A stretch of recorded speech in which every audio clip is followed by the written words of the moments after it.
നോക്കി, നമ്മൾ എല്ലാ ദിവസവും 5 നേരം ഫർദ് നിസ്കരിക്കുന്നു, അതിന് പുറമെ സുന്നത്ത് നിസ്കാരങ്ങൾ നിർവഹിക്കുന്നു. നിസ്കരിക്കുന്ന ഓരോരുത്തരും അറിയേണ്ട കാര്യങ്ങളാണ്.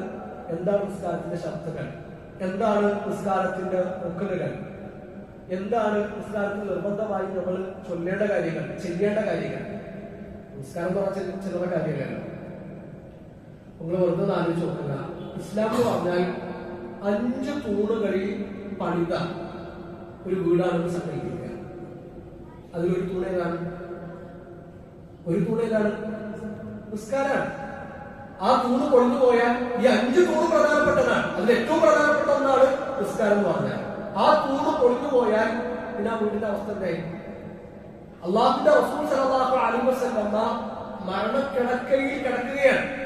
നബിയുടെ അവസാന നിമിഷങ്ങൾ നബി സല്ലല്ലാഹു അലൈഹി വസല്ലം എന്താണ് പറയുന്നത്, നബിയുടെ ചുണ്ടുകൾ എന്താണ് മന്ത്രിക്കുന്നത് എന്ന് സ്വഹാബിമാർ കാതു കുറിപ്പിച്ച് നിൽക്കാൻ. നമുക്കറിയാം നബിന്റെ എല്ലാ സംസ്ഥകളിലും സ്വഹാബിമാരെ ഇരുന്നത് എങ്ങനെയാണ്? അവരുടെ തലയിലെ കോളിലൊക്കെ ഒരു പക്ഷി വന്നിരുന്നാൽ അത് പാറിപ്പോകാതിരിക്കാൻ നമ്മൾ അനങ്ങാതിരിക്കുമല്ലോ. അതുപോലെയാണ് സ്വഹാബിമാരെ ഇരുന്നത്. ഇപ്പൊ നബിയുടെ അവസാന നിമിഷങ്ങൾ സ്വഹാബിമാരെ എങ്ങനെയാണ് കാത്തിട്ടുണ്ടാവുക? നബി എന്താണ് മന്ത്രിക്കുന്നത് അത് അവർക്ക് കേൾക്കണം. സ്വഹാബിമാർ സാമൂഹം ശ്രദ്ധിച്ചുകൊണ്ടിരിക്കാൻ. അല്ലാഹുവിന്റെ റസൂൽ സല്ലല്ലാഹു അലൈഹി വസല്ലം ഏറ്റവും അവസാനമായി പറഞ്ഞ ഉപദേശങ്ങളിൽ ഒന്ന് അസ്സലാ വമാ മലകത് ഐമാനുക്കും. സ്വഹാബിമാരെ, നിസ്കാരത്തിന്റെ കാര്യം നിങ്ങൾ ശ്രദ്ധിക്കണം. നിസ്കാരത്തിന്റെ വിഷയത്തിൽ നിങ്ങൾ ജാഗ്രത കാണിക്കണം. നിങ്ങൾ ഉടമപ്പെടുത്തിയിട്ടുള്ള അടിമകളുടെ കാര്യത്തിലും നിങ്ങൾ അല്ലാഹുവിനെ പേടിക്കണം. സല്ലല്ലാഹു അലൈഹി വസല്ലം ഏറ്റവും അവസാനമായിട്ട് പറഞ്ഞ ഉപദേശങ്ങളിൽ ഒന്നാണ്. മരിക്കുന്ന സമയത്ത് നബി ആലോചിച്ചത് നമ്മളെ പറ്റിയിട്ടാണ്, നമ്മുടെ നന്മകളെ പറ്റിയിട്ടാണ് സല്ലല്ലാഹു അലൈഹി വസല്ലം ചിന്തിച്ചത്. നമ്മളെ പറ്റിയിട്ടായിരുന്നു അല്ലാഹുവിന്റെ റസൂൽ സല്ലല്ലാഹു അലൈഹി വസല്ലമയുടെ ബേജാർ. അപ്പൊ നമ്മൾ പറയുന്നുണ്ട്, ഉപ്പ മരിക്കുന്ന സമയത്ത് പറഞ്ഞ കാര്യമാണ്. ഉമ്മ മരിക്കുമ്പോ വരെ പറഞ്ഞതാണ് ആ ഇളയ സഹോദരിയുടെ കാര്യം. ആ വിഷയത്തിൽ ഞാനൊരു അഡ്ജസ്റ്റ്മെന്റ് തയ്യാറല്ല. അതെന്താണ്? അത് ഉപ്പയുടെ അവസാനത്തെ വസീയത്താണ്, ഉമ്മയുടെ അവസാനത്തെ ഉപദേശമാണ്. അതുപോലെ നബി സല്ലല്ലാഹു അലൈഹി വസല്ലം അവസാനമായി കൊണ്ട് സ്വഹാബിമാർക്ക് കൊടുത്ത ഉപദേശങ്ങളിൽ ഒന്നാണ് നിസ്കാരത്തിന്റെ കാര്യങ്ങൾ ശ്രദ്ധിക്കുന്നത്. നാളെ അള്ളാഹുവിന്റെ മുമ്പിലെത്തി അള്ളാഹു നമ്മളോട് ചോദിക്കുന്ന ഒന്നാമത്തെ കാര്യം എന്താണ്?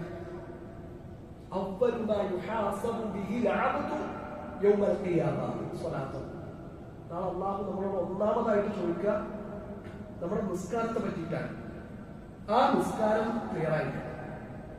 അപ്പൊ ഞാനൊരു ഉദാഹരണം പറയാം. 2 ആളുകൾ, ഒരാൾ കള്ളുടിയനാണ്, ഒരാൾ മദ്യപാനിയാണ്. പക്ഷെ അയാൾ കൃത്യമായിട്ട് നിസ്കരിക്കും. 5 വക്തും പള്ളിയിൽ വന്നിട്ട് നിസ്കരിക്കും.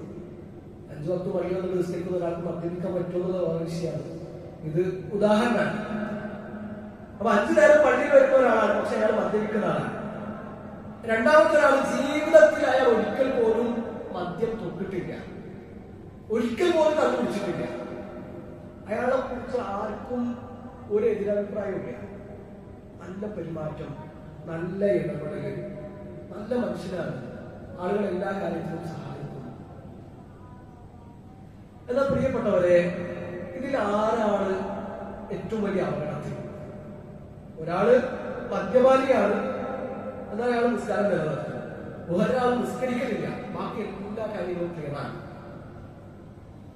ഇതിൽ ഒന്നാമത് പറഞ്ഞ ആള് മുസ്ലിമാണ്, അയാൾ ഇസ്ലാമിന് പുറത്തു കിട്ടണം. ഒരാൾ കള്ളുപിടിച്ചാൽ കാഫറാവോ? കള്ളുപിടിച്ചാൽ ഇസ്ലാമിന് പുറത്തു പോകൂല. ഞാൻ പറയുന്നത് മദ്യപാനം ചെറിയ തിന്മയാണെന്നല്ല, മദ്യപാനം വലിയ തെറ്റിന്റെ വലിയ കുറ്റം തന്നെയാണ്. പക്ഷെ മദ്യപിച്ചു എന്ന കാരണം കൊണ്ട് ഒരാൾ ഇസ്ലാമിന് പുറത്തു പോകില്ല. എന്നാൽ നിസ്കരിച്ചിട്ടില്ലെങ്കിൽ അയാൾ ഇസ്ലാമിന് പുറത്താണ്. നിസ്കരിക്കാത്തൊരു മനുഷ്യൻ ഇസ്ലാമിന് പുറത്താണ്.